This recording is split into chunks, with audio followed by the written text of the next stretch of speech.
Hi, I'm Mark McClure, and welcome to another segment of the Ruthless Entrepreneur Show, a show dedicated to business owners, salespeople, and entrepreneurs who are sick and tired of blaming the economy and use it as an excuse for their lack of sales and depleting income. But more than that, folks, they are ready to do something about it.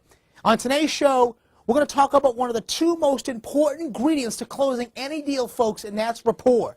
The other ingredient is emotion. Well, on today's show, we have Mike Miller, a man that has not only competed in the trenches of the U.S. military, but the trenches of entrepreneurial America. And folks, he's going to come on here today and talk about what it takes to create rapport. Find the hot buttons of your prospect so you can put together presentations that get results, folks. So you can take rapport, emotion, bring them together, and close the sale. When we come back, Mike Miller, and you do not want to miss this. Back in 2 minutes.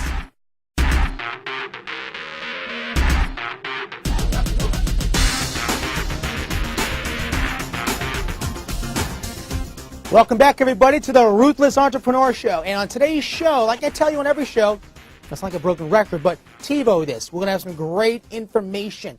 And with us today, we have Mike Miller. Mike, great to have you here today. Thanks. It's great to be here, Mark. Mike is the author of Selling at Combat Speed. You got to check it out. As a former military guy, I know where he's coming from. Great book. Amazon, BarnesandNoble.com. Yes. Fantastic.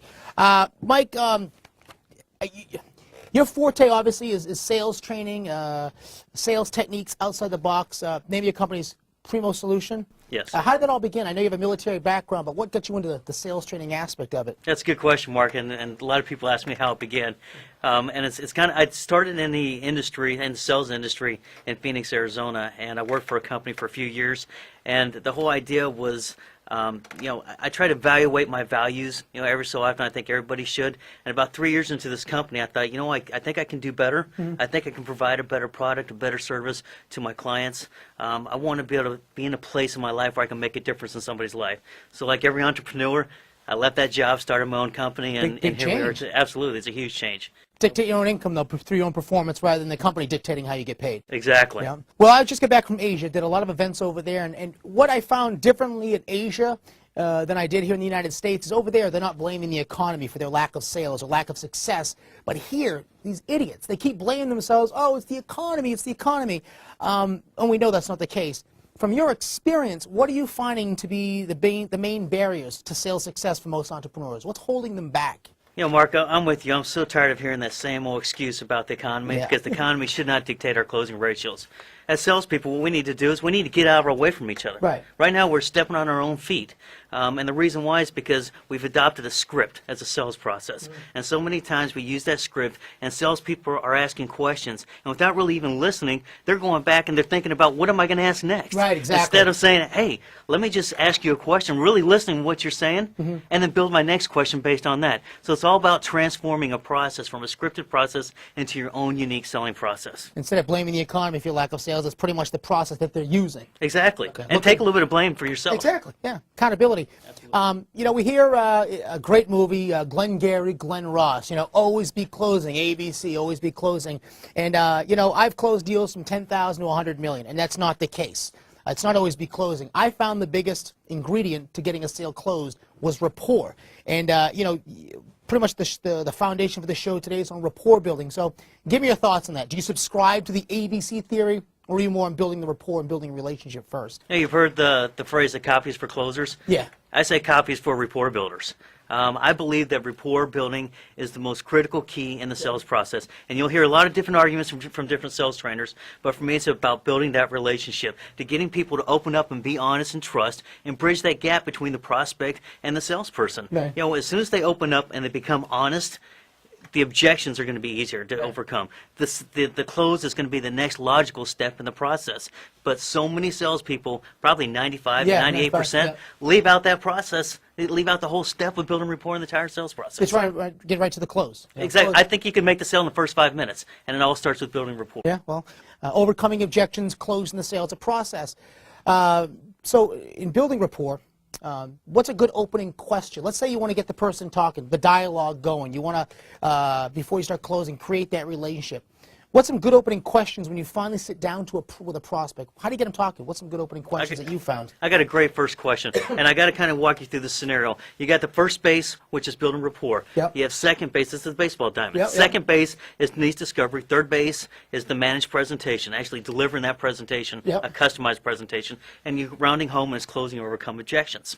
Well, I have what's called the redirect, because what happens is the mistake that people make, salespeople make, is that immediately they turn into a transactional sales process. Somebody walks in and they say, hey, I want to know a little bit about this. I want to know about your prices. I want to know about this.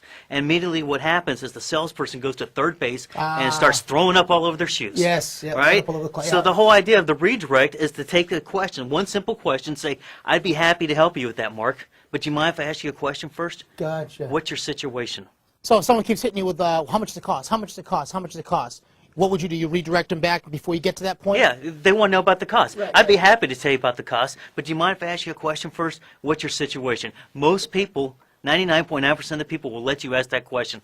And as soon as you do, you ask an open-ended question that gets them to open up and start talking. So feeding you the information first, and then build around that, then take the basis one step at a time. Exactly. Yeah. Because I'm going to take that information as a salesperson and I'm taking notes, and I'm going to go back to my notes and review them while they're talking. Right. And I'm going to ask specific questions about the things that they've said. And mold your presentation on everything they told you. That's where my questions are going to come Right, from. It's exactly. no longer a script. Right. So, okay, so you and I are on the same page. Instead of going there with just some script, some canned presentation, find out who that prospect is, different likes, different needs, different dislikes, and mold it around that specific personality, sell to that specific personality. Exactly. We both have talked about Yes, personalities, exactly. and you have to sell those different personality types. We're going to take a quick commercial break. When we come back, and you're a big proponent of this as well. I cannot stand people. You go to any bookstore, you see books on selling, overcoming objections, closing the sale, written by people that have never done it. So when we come back, I want to dive into that a little bit with you, and then we'll come back with some more great information on selling with Mike Miller.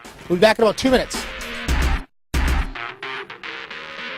Welcome back, everybody. We are back with the Ruthless Entrepreneur Show with Mike Miller, author of Selling at Combat Speed. Go check it out. Another good book you want to check out is The Ruthless Entrepreneur by moi.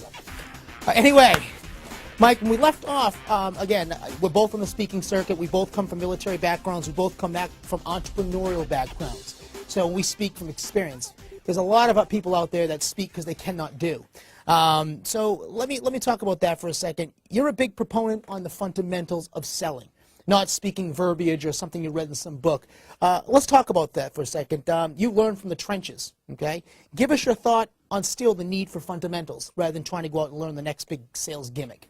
Yeah, you know, Mark, I spoke about a scripted process versus a non-scripted, and I'm a firm believer in non-scripted, but I also believe in the fundamentals. It's like a golfing. Right. You mentioned the golf example. That's a great example. Let's take Tiger Woods, for instance, or any of us as golfers. When you're over the ball, the last thing you want to be thinking about as you're approaching it and you're getting ready to hit that ball is keeping my head down, keeping my eye on the ball, keeping my arms straight, getting a nice backswing, all these fundamental things that you have to know that should be committed to muscle memory. Right.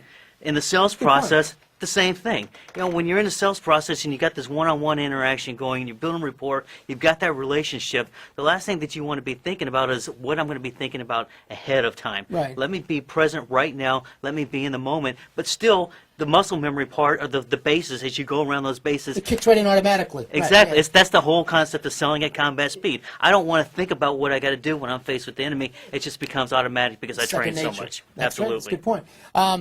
Well, let's stick to the fundamentals because they're absolutely crucial. But, however, in sales, you're still going to think outside the box. So how do you blend the two together? How do you stick with the fundamentals but still think outside the box and use different outside-the-box strategies? How do you blend the two together? Yeah, I think you have to be creative. Yeah. And I think this is a personal preference, and that's why we teach that, you know, I want your sales process to be unique than anybody Right. else's while you're still practicing those fundamentals. But you also got to kind of step outside the box, like you talked Yeah. about, and you got to step outside that comfort zone. People don't like to do that. No, they People don't. like to live inside their comfort zone. What I share with them is, you know what, live outside your comfort zone and let the comfort zone be a resting place because it's about changing behaviors. Training is all about making changes in your behavior, and that's something that has to happen time after time after again. time. Turn it into a habit as opposed to a behavior. That's true. Well, and let's talk about habits for a second here. Again, we're selling at combat speed military, and I was in the Marine Corps, and I brought some of the characteristics from the Marine Corps to the sales world.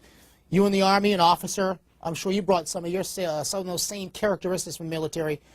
to your selling? What characteristics do you bring from the military that are helping you out today in the real world of entrepreneurship? Yeah, there's probably two or three that I can name. One is courage. Yep. And the courage, what I mean is to really step outside and to do those things that don't feel good, stepping outside, doing your comfort zone. It's kind of like the ship captain. Yeah. You know, his courage is not measured when the winds are calm, but his courage is measured when the storms are there. That's a good point, yeah. In combat, you know, our courage is not so much when we're in training, but what happens in a wartime. In the real world. Another thing is determination. I think Vince Lombardi said it best, is that success is not measured by strength, but more by knowledge and by determination. And for us in the military, failure, and you know this, it's not even close to being an option. Right. We may lose certain battles, but we will never win the war. And winning the war is getting that sale closed. Exactly. That is the war. And the last thing is selfless service. Yep. That and I go back to the foxhole, and I go back to team missions.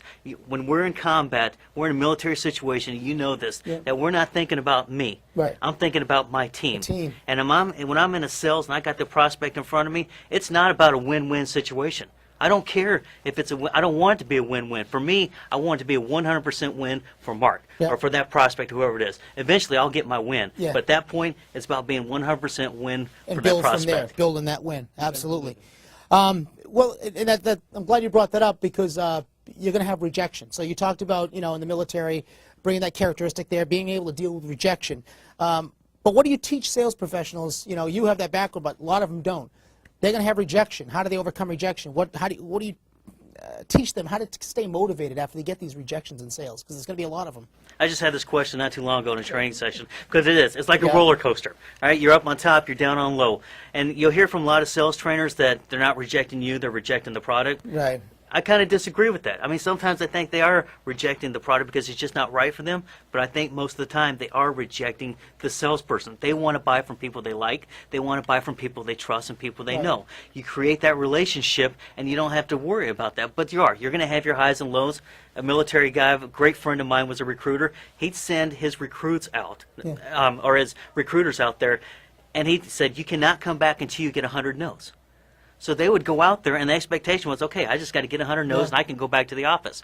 Well, out of those 100 no's, eventually maybe two or three people would say yes. But he didn't do this every day, but every now and then he would throw that out when the morale's getting low. Let me go out there with the expectation that the rejection is going to be there at times. And deal with just be used to it, get used, and have that determination, you know, that goes with being a good salesperson. That's a good point. When we come back, we're going to take a break here in a few minutes. When we come back, we're going to switch gears a little bit. I know you have a mystery shopping component to your business, and we know how mystery shopping works in the retail world, but you take it to the next level. You're taking it to the outside sales world, and I've never heard about that before, so definitely interested to hear what you have to say about the mystery shopping component. So when we come back, give us a little feedback on that. We're going to take a quick break, go grab the fridge, grab a beer, whatever you want to do. We'll be back here in about 2 minutes. We'll see you in a few. Thanks. Welcome back, everybody. Mark McClure here with the Ruthless Entrepreneur Show with Mike Miller. Welcome back, everybody. Mark McClure here with the Ruthless Entrepreneur Show with Mike Miller. And when we took off before the break, we were talking about mystery shopping, and I think a lot of people understand how that works. You know, you go into a retail outlet and they send people in to see how that person's doing. How do you apply it to the outside sales world? That's a pretty big component of your business. It is, and the misconception is exactly that, Mark, is that people do. They think about retail, they think about hospitality and the customer service side. I've taken the spin where I want to address on the sales side. And just for an example, let's say we're talking about the home building industry, because I deal a lot with that. What we do is we'll send our shoppers in there and evaluate, act like they're buying a home and evaluate the sales process. Because here's what we're finding out. The industry is spending millions and millions and millions of dollars to hire guys like us to do sales training. First of all, they don't have a baseline. They don't know where they're at currently. They don't know what they need to train to, and they don't know where they want to go. So they're trying to throw it against the wall, see what sticks, rather than doing the adequate research and then building the sales training around it. Exactly. Makes perfect sense. Okay. Competitive industry, or it is. You're following a niche market. It is competitive. I am kind of in a niche market, but it's very competitive because it's the fastest growing industry in the industry, and it has been for the past 5 years. So if you think, there's a lot of people out there that do mystery shopping, there's not a lot of companies that do mystery shopping specifically to identify sales weaknesses and strengths. Well, cool. And let's talk about, let's go back to sales a little bit here, because we all talk about, the most important part of the sales process, people like to say, is closing the sale. But you got to know when the right time to close the sale is. And a lot of people don't know that, and that's what kills a lot of closing ratios for people. When, in your opinion, as far as sales, when do you think the right time to close a sale is? What do you look for from that person that tells you, now's the time to ask?